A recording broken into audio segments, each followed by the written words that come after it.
Terms of validation process, अब उस validation process मतलब उस नॉलेज को ये देखने के लिए वो कितनी वैलिड है, हाईएस्ट क्वालिटी है उसकी, तो इसके कई तरीके हैं। लाइक केस स्टडी करके, केस स्टडी इन्वॉल्व करती है जिसमें हम डिटेल एग्जामिनेशन करते हैं, डिस्कशन होता है एक पर्टिकुलर पर्सन के बारे में, ग्रुप या सिचुएशन के बारे में, और टिपिकली इंडिविजुअल्स क्या करते हैं, प्रेजेंट करते हैं किसी सिनेरियो को और उनसे पूछा जाता है अबाउट देयर रिस्पॉन्स और choices to the given scenario. And case studies are a great way to measure critical thinking skills को भी हम इसमें मेजर करते हैं, जिसमें हर एक एस्पेक्ट से उस नॉलेज को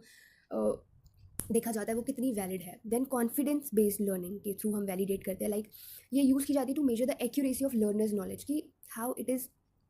लर्नर्स की नॉलेज जो है कितनी ज़्यादा एक्यूरेट है, उनका कॉन्फिडेंस उस नॉलेज में। और हम देखते हैं कि ये नॉलेज जो है can be achieve through e learning education program के थ्रू भी आजकल हम इस चीज़ को गेन कर रहे हैं, like such as test, like a course और curriculum. Next is direct observation के थ्रू भी इसको किया जा सकता है, जैसे it is use to verify employees have incorporate, जो एम्प्लॉय ने इनकॉर्पोरेट किए और डेमोन्स्ट्रेट किया desired behaviour in daily practice routine. Typically validation using this method occurs over a period of time, मतलब एक टाइम के बारे बाद ही ये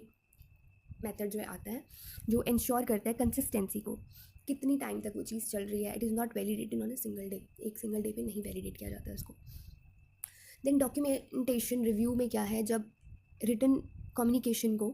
असेस किया जा रहा है, this could be review of chart documentation, एक एग्जाम्पल है इसका। एविडेंस ऑफ डेली वर्क, जो भी एक एविडेंस मतलब लाइक डेली वर्क जो हो रहा है उसको वेरीफाई किया जा रहा है, उसमें skills that are perform regularly, जो परफॉर्म किए जा रहे हैं in the scope of employees job. So इस मेथड जो को यूज़ किया जा सकता है for things that can be easily observe, जो हम ईजिली ऑब्जर्व कर सकते हैं within the scope of person job में, और जिसकी ज़रूरत नहीं होती जिसमें एडिशनल ऑब्जर्वेशन की या वेरिफिकेशन की। For example, using a piece of equipment और software program daily for a long period of time without any issues would be evidence of competence. Peer review भी एक वैलिडेशन प्रोसेस है जिसमें हम feedback लेते हैं फ्रॉम को वर्कर से और जो ऑब्जर्व करते हैं किसी भी एम्प्लॉय की एबिलिटी को, ताकि उसमें इनकॉर्पोरेट कर सके डिज़ायर्ड स्किल, जो भी एक हमने स्टैंडर्डाइज उनका सेट किया होता है कि इस तरह की नॉलेज को एग्जीक्यूट करें। एंड तो इस सब में ही आ जाता है प्रेजेंटेशन स्किल्स के through, like mastery of a topic, skill और प्रोसीजर थ्रू प्रेजेंटेशन भी हम एक देखते हैं कि कितनी इफेक्टिव वैलिडेट नॉलेज जो है उस प्रेजेंटेशन में है, उस जो एक पर्सन एम्प्लॉय एग्जीक्यूट कर रहा है। देन स्किल्स चेकलिस्ट क्या है, skill checklist appropriate validation method है जिसमें टेक्निकल स्किल प्रोफिशिएंसी को हम चेक कर रहे हैं, और ये यूज़ किया जाता है टू वेरीफाई एम्प्लॉयज़ की स्किल को वेरीफाई करने के लिए, टू डेमोन्स्ट्रेट उनकी एबिलिटी को डेमोन्स्ट्रेट करने के लिए, to follow a sequence of task. Then is oral testing. Oral testing में क्या है, लाइक